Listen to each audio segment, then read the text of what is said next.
Chapter number 1 Biological Molecules Part 2 Chemical Composition of Cell.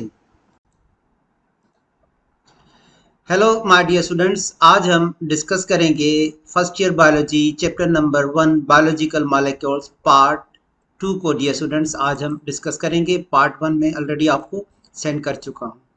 तो dear students, आज जो हम पार्ट 2 बायोलॉजिकल मॉलिक्यूल का स्टार्ट करेंगे, इसमें हम डिस्कस करेंगे chemical composition of cell. Dear students, आप सब जानते हो कि सेल एक लिविंग मैटर का बना हुआ है, जिसको आप और हम प्रोटोप्लाज्म कहते हैं। तो dear students, all living cells contain a living matter known as protoplasm. तो सबसे पहले हम प्रोटोप्लाज्म को डिफाइन करेंगे। प्रोटोप्लाज्म है क्या, what is chemical composition of protoplasm, लेकिन पहले हम प्रोटोप्लाज्म को डिस्कस करेंगे। Every cell is made up of living material called protoplasm. अब यहाँ पे आपको एक डायग्राम, एक इमेज नजर आएगा। तो सबसे, ये एक सेल का डायग्राम है। तो डियर स्टूडेंट, सबसे ऊपर जो मेम्ब्रेन है उसको हम सेल मेम्ब्रेन कहते हैं। सबसे पहले सेल के ऊपर कौन सा मेम्ब्रेन है? Cell membrane. अगर हम एनिमल सेल की बात करें, प्लांट सेल में इसके ऊपर सेल वॉल भी होता है। और नीचे डियर स्टूडेंट्स, ये जो न्यूक्लियर मेम्ब्रेन और सेल मेम्ब्रेन के बीच वाला पोर्शन है, इसको क्या कहेंगे? साइटोप्लाज्म। और साइटोप्लाज्म में जो लिक्विड मैट्रिक्स होगा उसको कहते हैं साइटोसोल। और डियर स्टूडेंट्स, जो न्यूक्लियस के ऊपर है न्यूक्लियर मेम्ब्रेन, तो न्यूक्लियस के अंदर जो मटेरियल मिलेगा उसको हम कहेंगे न्यूक्लियोप्लाज्म। और उसके अंदर जो लिक्विड मैट्रिक्स होगा उसको हम कहेंगे न्यूक्लियोसोल। So what is cytoplasm? Cytoplasm is everything outside a nucleus. What is nucleoplasm? Nucleoplasm is everything inside a nucleus. तो न्यूक्लियस के बाहर वाला पोर्शन साइटोप्लाज्म, न्यूक्लियस के अंदर वाला पोर्शन न्यूक्लियोप्लाज्म। दोनों को कंबाइन करेंगे तो बनेगा protoplasm. Protoplasm is everything inside the cell. उसमें साइटोप्लाज्म भी आ गया और उसमें न्यूक्लियोप्लाज्म भी आ गया। तो अब आप पूछोगे साइटोसोल क्या है? Liquid portion of cytoplasm is called cytosol. फिर आप पूछोगे न्यूक्लियोसोल क्या है? The liquid portion of nucleoplasm is called nucleosol. तो डियर स्टूडेंट्स, जब हम प्लस करेंगे, जब हम साइटोप्लाज्म को प्लस करेंगे न्यूक्लियोप्लाज्म से, तो हमें मिलेगा प्रोटोप्लाज्म। तो डियर स्टूडेंट्स, याद रखिएगा, जितने भी सेल्स हैं वो एक लिविंग मटेरियल के बने हुए होते हैं, उसको प्रोटोप्लाज्म कहता है। प्रोटोप्लाज्म दो टर्म्स की कॉम्बिनेशन है, एक साइटोप्लाज्म और दूसरा न्यूक्लियोप्लाज्म। अब हम आते हैं कि हमें इस प्रोटोप्लाज्म के अंदर कौन से बायोमॉलिक्यूल्स मिलेंगे। तो देखें डियर स्टूडेंट्स, ये टेक्स्ट बुक की लाइन है कि प्रोटोप्लाज्म में हमें सबसे अबंडेंट वाटर मिलेगा। वाटर की परसेंटेज प्रोटोप्लाज्म में सेल टू सेल वेरिएबल होती है। It is variable from 70% to 90%। तो प्रोटोप्लाज्म के अंदर सबसे ज्यादा अबंडेंट कंपाउंड हमें मिलेगा वाटर, 70 टू 90%। अगर डियर स्टूडेंट हम इस सेल का, इस प्रोटोप्लाज्म का पूरा वाटर एवापोरेट कर दें, तो जो मास बचेगा उसको हम कहेंगे dry weight of the cell. अगर हम सारा पानी प्रोटोप्लाज्म का निकाल दें, एवापोरेट कर देंगे, तो जो रिमेनिंग मास बचेगा उसको क्या कहेंगे? Dry weight of cell. तो फिर आप पूछोगे कि ये dry weight of the cell किस चीज का बना हुआ होता है? तो डियर स्टूडेंट, यहाँ पे लिखा गया है it is mainly made up of carbon containing long chain molecules called biomolecule। तो ये carbon containing long chains molecules का बना हुआ होता है ड्राई वेट, जिसको आप और हम बायोमॉलिक्यूल्स कहते हैं। और आगे लिखा गया है the compounds produced by living organisms are called biomolecule. तो जो मॉलिक्यूल सेल के अंदर बनते हैं, प्रोटोप्लाज्म के अंदर बनते हैं, उसको बायोमॉलिक्यूल्स कहा जाता है। और dear students, biomolecules bio element से बनते हैं। तो प्रोटोप्लाज्म में जो एलिमेंट्स होते हैं उसको बायो एलिमेंट्स कहते हैं। सेल के अंदर जो प्रोटोप्लाज्म मुख्तलिफ कंपाउंड्स का बना हुआ होता है, तो वो कहाँ से बनते हैं? वो बायो एलिमेंट्स से बनते हैं। और dear students, 6 important bio elements हैं जो प्रोटोप्लाज्म का 98% बनाते हैं। वो 6 मेजर जो बायो एलिमेंट्स हैं, उनमें carbon, hydrogen, oxygen, nitrogen, phosphorus और सल्फर। डियर स्टूडेंट्स, ये किसी भी सेल के अंदर जो प्रोटोप्लाज्म है उसका 98% फॉर्म करते हैं। तो याद रखिएगा, 6 बायो एलिमेंट्स, मेजर एलिमेंट्स हैं, carbon, hydrogen, oxygen, nitrogen, phosphorus, sulphur, ये प्रोटोप्लाज्म का कितना परसेंटेज बनाते हैं? 98% बनाते हैं। और डियर स्टूडेंट्स, आगे टेक्स्ट बुक में लिखा गया है कि बायोमोलेक्यूल्स को 5 मेजर ग्रुप्स में डिवाइड कर दिया गया है। जो मेजर बायो कंपाउंड्स हैं, बायोमोलेक्यूल्स हैं, वो उसमें पहला कार्बोहाइड्रेट, दूसरा प्रोटीन्स, तीसरा लिपिड्स, चौथा न्यूक्लिक एसिड और लास्ट पांचवा कॉन्जुगेटेड मॉलिक्यूल्स। तो बायोमोलेक्यूल्स को 5 डिफरेंट ग्रुप्स में डिवाइड कर दिया गया है: carbohydrates, proteins, lipids, nucleic acid और कॉन्जुगेटेड मॉलिक्यूल्स। अब इनके बारे में एक टेबल दिया गया है हमारे टेक्स्ट बुक में। तो इस टेबल में आपको carbohydrates, proteins, lipids, nucleic acid, conjugated molecules, उनके बेसिक यूनिट्स भी मिलेंगे और उनकी बॉन्डिंग भी आपको यहाँ पे लिखी हुई मिलेगी। तो थोड़ा आप कनेक्टेड रहिएगा, क्योंकि मैं इन बॉन्ड्स को क्लियर करूंगा कि हमें कार्बोहाइड्रेट में कौन से बॉन्ड मिलते हैं, प्रोटीन्स में कौन से बॉन्ड्स मिलते हैं, लिपिड्स में कौन से बॉन्ड। तो स्टार्ट करते हैं डियर स्टूडेंट्स। कार्बोहाइड्रेट का जो बेसिक यूनिट यहाँ पे बताया गया है वो मोनोसेक्राइड्स हैं। देखिए डियर स्टूडेंट्स, जो कार्बोहाइड्रेट्स हैं वो पॉलीमर्स हैं, बड़े मॉलिक्यूल हैं, तो वो छोटे छोटे यूनिट से बनते हैं जिनको आप और हम मोनोमर्स कहते हैं। तो याद रखिएगा, कार्बोहाइड्रेट्स जो है वो पॉलीमर्स हैं। अगर वो 2 से 10 यूनिट के बने हुए होंगे, 2 से 10 यूनिट के, तो हम उसको ओलिगोसेक्राइड्स कहेंगे। और जो पॉलीसेक्राइड्स होते हैं वो 100 से थाउजेंड्स ऑफ मोनोसेक्राइड्स के बने हुए होते हैं। देखें डियर स्टूडेंट्स, ये जो कार्बोहाइड्रेट्स हैं ये कंपाउंड्स हैं, और पॉलीमर्स आर मैक्रोमोलेक्यूल्स, जो छोटे छोटे यूनिट से बने हुए होते हैं उनको हम मोनोमर्स कहते हैं। लेकिन ये बड़े मॉलिक्यूल्स हैं, मैक्रोमोलेक्यूल्स हैं, पॉलीमर्स। जैसे यहाँ पे आपको एक दीवार नजर आ रही है, तो ये जो वाल है, जो दीवार है, ये एक पॉलीमर है। ये जो इसके छोटे छोटे यूनिट्स हैं, ब्रिक्स, ये ब्रिक्स जो हैं वो मोनोमर्स हैं। जब हम बहुत सारे ब्रिक्स को कंबाइन कर देंगे तो हमें एक पॉलीमर मिलेगा वाल के फॉर्म में। तो देखें, जो कार्बोहाइड्रेट्स हैं वो तो पॉलीमर्स हैं। अब इनके जो बेसिक यूनिट हैं या सब यूनिट्स हैं उनको हम मोनोसेक्राइड कहते हैं। जब हम मोनोसेक्राइड्स को कंबाइन करेंगे तो हमें लार्जर कार्बोहाइड्रेट्स मिलेंगे, ठीक है। तो ये ऐसा समझें कि ब्रिक्स का काम करते हैं मोनोमर्स, मोनोसेक्राइड। तो डियर स्टूडेंट्स, जो कार्बोहाइड्रेट्स हैं वो पॉलीमर्स हैं और उनके जो बेसिक यूनिट्स हैं मोनोमर्स हैं, मोनोसेक्राइड। जब हम बहुत सारे मोनोसेक्राइड कंबाइन करते हैं तो हमें पॉलीसेक्राइड्स मिलते हैं। 2 से 10 यूनिट मोनोसेक्राइड्स के कंबाइन करते हैं तो हमें ओलिगोसेक्राइड्स मिलते हैं।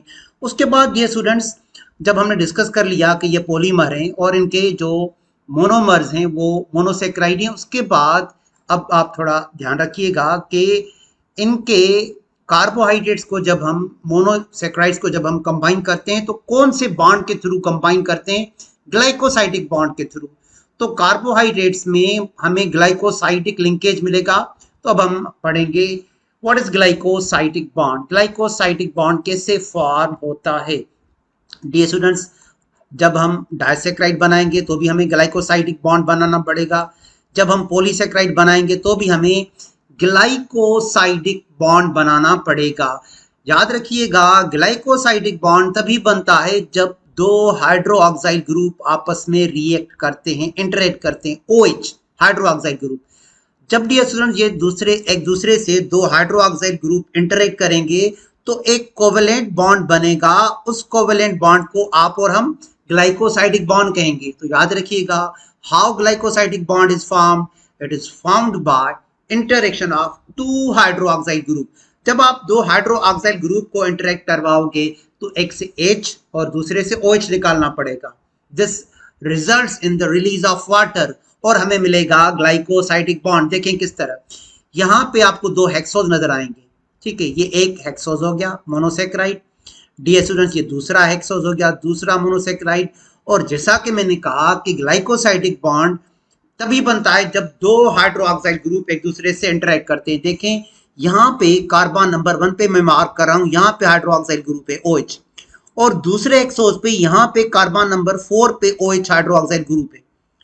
अब डियर स्टूडेंट, जब ये दो हाइड्रोक्साइल आपस में इंटरेक्ट करेंगे तो एक से हमें H निकालना पड़ेगा और दूसरे से OH। तो डियर स्टूडेंट्स क्या बनेगा? वाटर।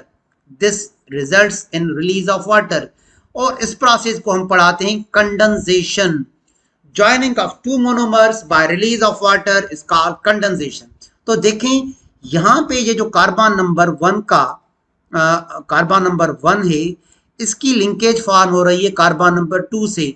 यहाँ से H निकल गया, यहाँ से OH, बाकी क्या बचा डियर स्टूडेंट्स? ऑक्सीजन। तो देखें यहाँ जहाँ मैं मार्क कर रहा हूँ बीच में आपको ऑक्सीजन का बॉन्ड नजर आएगा।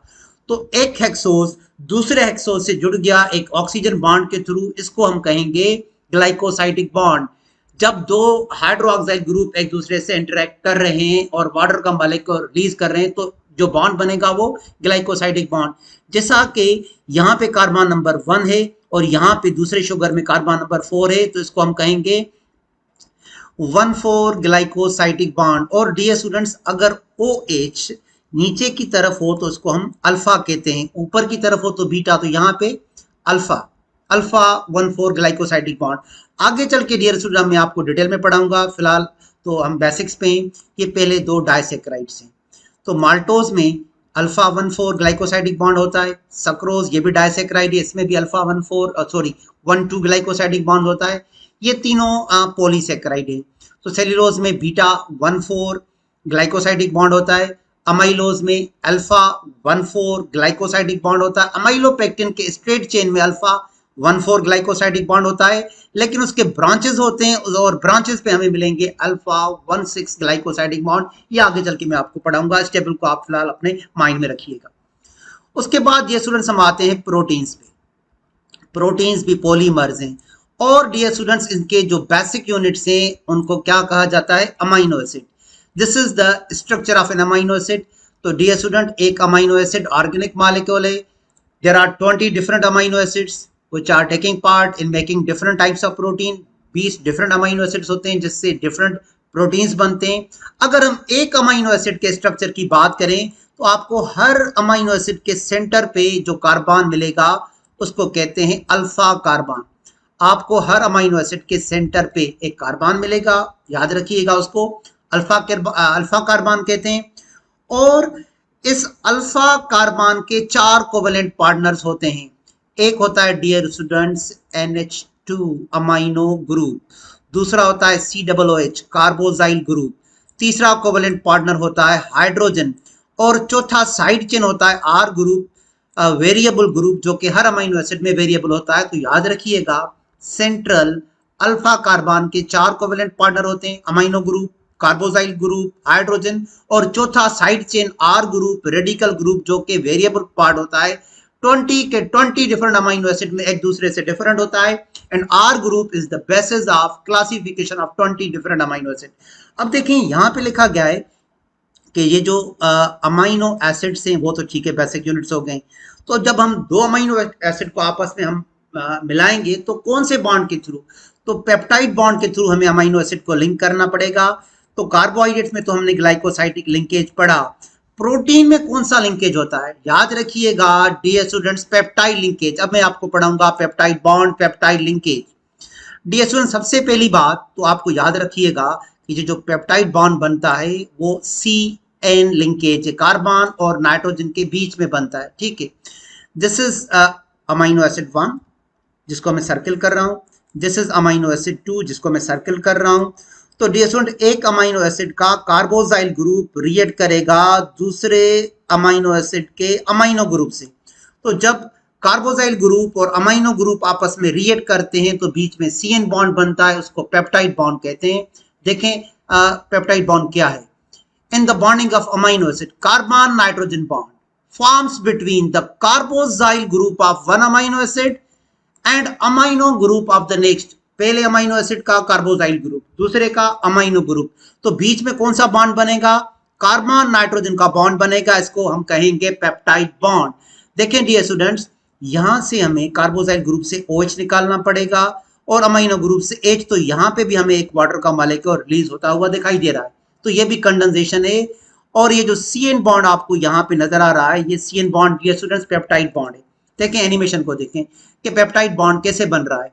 तो आप देखिएगा तो पहले यहाँ पे आपको अमाइनो ग्रुप नजर आ रहा है, तो इससे H निकल जाएगा और सामने कार्बोजाइल ग्रुप से OH निकल जाएगा। तो ये जो CN बॉन्ड बना डियर स्टूडेंट्स को हम क्या कहेंगे? Peptide bond. एनिमेशन को दोबारा देखें, जब एक अमाइनो एसिड का अमाइनो ग्रुप दूसरे अमाइनो एसिड के कार्बोजाइल ग्रुप से रिएक्ट कर रहा है तो कार्बन और नाइट्रोजन का जो बॉन्ड बन रहा है ये कोवेलेंट बॉन्ड पेप्टाइड बॉन्ड कहलाता है। So this is the animation showing peptide bond.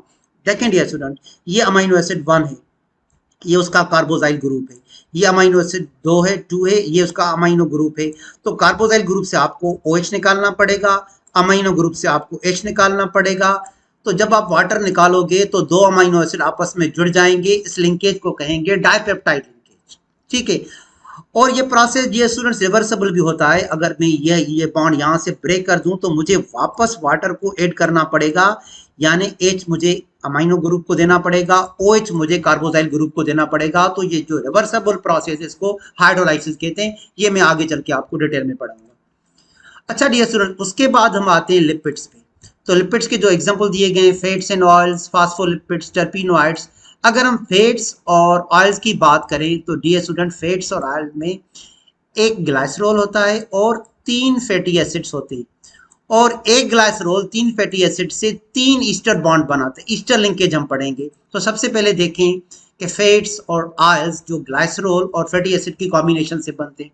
तो डियर स्टूडेंट, फैट्स और ऑयल में एक होता है ग्लाइसरॉल, दिस इज 1 ग्लाइसरॉल जिसको मैं सर्किल कर रहा हूँ। ये 3 ईस्टर बॉन्ड बनाएगा। पहले फैटी एसिड से भी ईस्टर बॉन्ड बनाएगा, दूसरे फैटी एसिड से भी ईस्टर बॉन्ड बनाएगा, तीसरे फैटी एसिड से भी। तो एक ग्लाइसरॉल का मॉलिक्यूल जुड़ जाएगा 3 ईस्टर बॉन्ड से 3 फैटी एसिड से। इस कंपाउंड को हम कहेंगे ट्राइग्लाइसराइड। तो देखिए यहाँ पे लिखा गया है एन ईस्टर बॉन्ड। जब हम ग्लाइसरॉल को 3 फैटी एसिड के साथ कंडेंस करेंगे तो हमें 3 ईस्टर बॉन्ड बनेंगे। मैं आपको एक बनाना सिखा रहा हूँ अभी। तो देखें डियर स्टूडेंट, यहाँ पे डेफिनेशन लिखा गया है ईस्टर बॉन्ड का। देखें what is ester bond. Dear students, an ester bond is the bond between alcohol group OH and carboxylic acid group COOH। तो जब एक मॉलिक्यूल का अल्कोहल इंटरेक्ट करेगा दूसरे मॉलिक्यूल के कार्बोक्सिल ग्रुप से, तो हमें ये जो कार्बोक्सिल ग्रुप है इससे OH निकालना पड़ेगा और यहाँ से H निकालना पड़ेगा। तो हमें एक वाटर का मॉलिक्यूल यहाँ पे रिलीज होता हुआ दिखाई देगा। देखें कैसे। अब हम ईस्टर बॉन्ड बना रहे हैं। देखें ये जो R है ये साइड चेन है और ये COOH ये हो गया कार्बोक्सिलिक एसिड। ठीक है, और ये R साइड चेन है दूसरे मॉलिक्यूल की, और यहाँ पे OH अल्कोहल है। तो याद रखिएगा डियर स्टूडेंट्स, कार्बोक्सिल ग्रुप और अल्कोहल के बीच में ईस्टर बॉन्ड बनता है। तो अब देखें हमें कार्बोक्सिल ग्रुप से डियर स्टूडेंट हमने ये OH निकाल दिया। हमने यहाँ से क्या निकाल दिया, OH, और यहाँ से अल्कोहल से हमने H निकाल दिया प्लस H। तो हमें ये यहाँ पे एक वाटर का मॉलिक्यूल रिलीज होता हुआ दिखाई दे रहा है। ठीक है, तो देखें बॉन्ड बनेगा डियर स्टूडेंट्स RCOOR। देखें कैसे। ये जो R है ये साइड चेन है, ये COOR ये दूसरा साइड चेन है। तो RCOOR जो है वो ईस्टर बॉन्ड है। तो जब हम एक ग्लाइसरॉल को 3 फैटी एसिड से कंबाइन करते हैं तो हमें 3 ईस्टर बॉन्ड बनाने पड़ते हैं। So what is ester bond? A bond formed by interaction between carboxylic group of one molecule and alcohol of another molecule, RCOOR ये ईस्टर बॉन्ड है। उसके बाद ये स्टूडेंट्स फास्फोलिपिड्स में एक ग्लाइसरॉल का मॉलिक्यूल होता है, इसमें 2 फैटी एसिड्स होते हैं। तीसरे फैटी एसिड की जगह पे फास्फेट और कोलिन का मॉलिक्यूल आ जाता है, इसमें भी ईस्टर लिंकेज होता है और कार्बन कार्बन का लिंकेज होता है। टर्पिनोइड्स आगे चल के मैं डिटेल में पढ़ाऊंगा। आइसोप्रीनोइड यूनिट के बने हुए होते हैं C5H8, ये उसका फार्मूला है C5H8 आइसोप्रीनोइड यूनिट्स का, और उनके बीच में भी कार्बन कार्बन का लिंकेज होता है जो कि मैं आगे चल के आपको डिटेल से पढ़ाऊंगा। अब हम आते हैं न्यूक्लिक एसिड की तरफ। Dear student, nucleic acid nucleus में पाए जाते हैं मोस्टली, कुछ साइटोप्लाज्म में भी उनका अमाउंट, माइटोकॉन्ड्रिया में भी आपको न्यूक्लिक एसिड का मिलेगा, जैसे DNA का, RNA का, या क्लोरोप्लास्ट में भी, लेकिन जो मेजॉरिटी में वो न्यूक्लियस एसिड में पाए जाते हैं। एक DNA डीऑक्सीराइबोन्यूक्लिक एसिड, दूसरा है RNA राइबोन्यूक्लिक एसिड। तो देखें डियर स्टूडेंट के बेसिक यूनिट्स, DNA का बेसिक यूनिट है डीऑक्सीराइबोन्यूक्लियोटाइड और RNA का बेसिक यूनिट है राइबोन्यूक्लियोटाइड। तो सबसे पहले मैं बेसिक यूनिट्स की तरफ आऊंगा। स्टार्ट करते हैं डियर स्टूडेंट DNA। DNA एक मैक्रोमॉलिक्यूल है, बड़ा मॉलिक्यूल है, पॉलीमर है, और इसके बेसिक यूनिट्स को क्या कहा जाता है? डीऑक्सीराइबोन्यूक्लियोटाइड। तो सबसे पहले याद रखिएगा न्यूक्लियोटाइड, उसके बाद हम आते हैं डीऑक्सीराइबोन्यूक्लियोटाइड। तो डियर स्टूडेंट यहाँ पे ये जो इमेज आपको नजर आ रहा है ये एक न्यूक्लियोटाइड है। इसको हम सिंप्लीफाइड डिफाइन करेंगे N plus S plus P is equal to nucleotide. तो डियर स्टूडेंट ये जो N है ये फर्स्ट पार्ट हो गया, ये हो गया nitrogenous base, nitrogen containing base. ये जो एस है डियर स्टूडेंट्स ये 5 कार्बन शुगर है, पेंटोज शुगर, और पी जो है वो फास्फोरिक एसिड से डिराइव किया गया फास्फेट ग्रुप है। तो जब हम नाइट्रोजीनियस बेस को पेंटोज शुगर और फास्फेट से कंबाइन करेंगे तो हमें एक मोनोमर मिलेगा, उस मोनोमर को आप और हम न्यूक्लियोटाइड कहेंगे। तो देखें डियर स्टूडेंट डीएनए में ये जो पेंटोज शुगर होता है ये डीऑक्सीराइबोज होता है और आरएनए में राइबोज होता है। तो यहां से हम न्यूक्लियोटाइड का नाम रखेंगे। अगर सपोज करें ये जो पेंटोज शुगर है डियर स्टूडेंट्स ये डीऑक्सीराइबोज है, तो ये जो न्यूक्लियोटाइड होगा इसको हम कहेंगे डीऑक्सीराइबोन्यूक्लियोटाइड।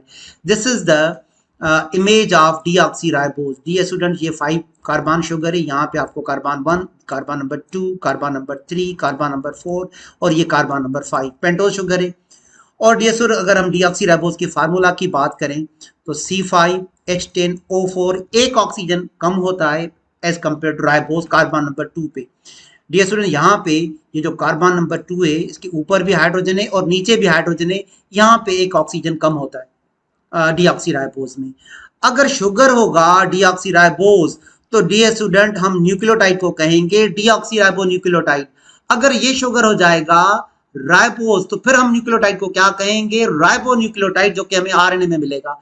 देखें डियर स्टूडेंट आरएनए में जो बेसिक यूनिट है वो राइबो न्यूक्लियोटाइड है। अगर हम आरएनए की बात करें तो लिखा गया है RNA is polymer of ribonucleotide.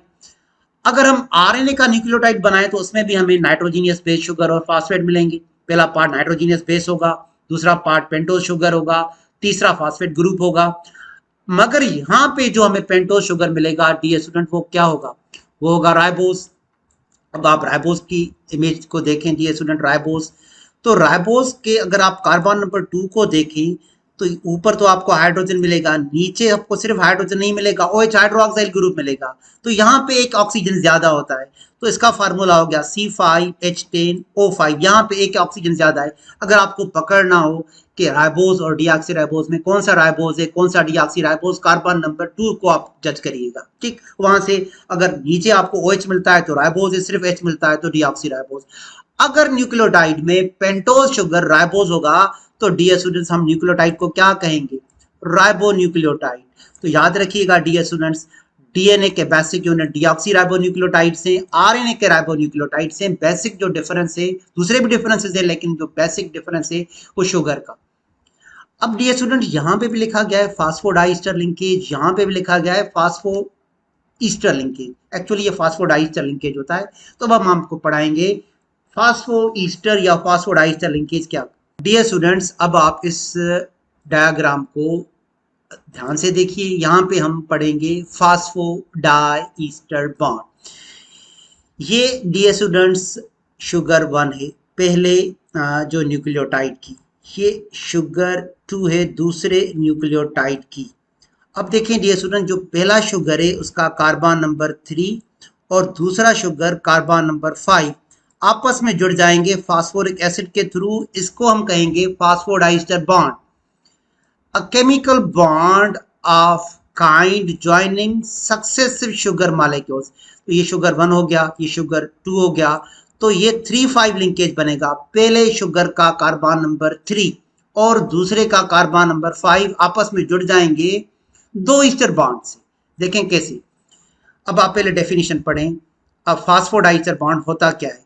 A phosphodiester bond occurs when exactly 2 hydroxyl group, तो एक हाइड्रोक्साइल हो गया पहली शुगर के कार्बन नंबर 3 पे, और ये दूसरा शुगर है ये उसका कार्बन नंबर 5 है, दूसरा हाइड्रोक्साइल यहाँ पे होगा जहाँ पे मैं लिख रहा हूँ OH। तो 2 OH आपस में बॉन्ड बनाएंगे, लेकिन बीच में ये जो एसिड है ये H3PO4 फास्फोरिक एसिड है। तो यहाँ पे लिखा गया है phosphoric acid phosphodiester bond occurs when exactly 2 hydroxyl group, जो कि मैंने मार्क कर दिए, एक शुगर के कार्बन नंबर 3 पे और दूसरे शुगर के कार्बन नंबर 5 पे। In phosphoric acid reacts with hydroxyl group on other molecule. तो डियर स्टूडेंट यहाँ से मैं एक वाटर का मॉलिक्यूल कैसे बनाऊंगा, यहाँ से मैं H रिलीज कर दूंगा और यहाँ से फास्फोरिक एसिड से OH, तो यहाँ पे मुझे मिलेगा पहला वाटर का मॉलिक्यूल। ठीक है डियर स्टूडेंट। और दूसरा मैं कैसे रिलीज करूंगा, यहाँ से जो कार्बन नंबर 5 इसका मैं OH रिलीज कर दूंगा और यहाँ पे H होगा ऑक्सीजन के साथ, वो मैं रिलीज कर दूंगा। तो यहाँ पे मुझे बनाना पड़ेगा दूसरा वाटर का मॉलिक्यूल।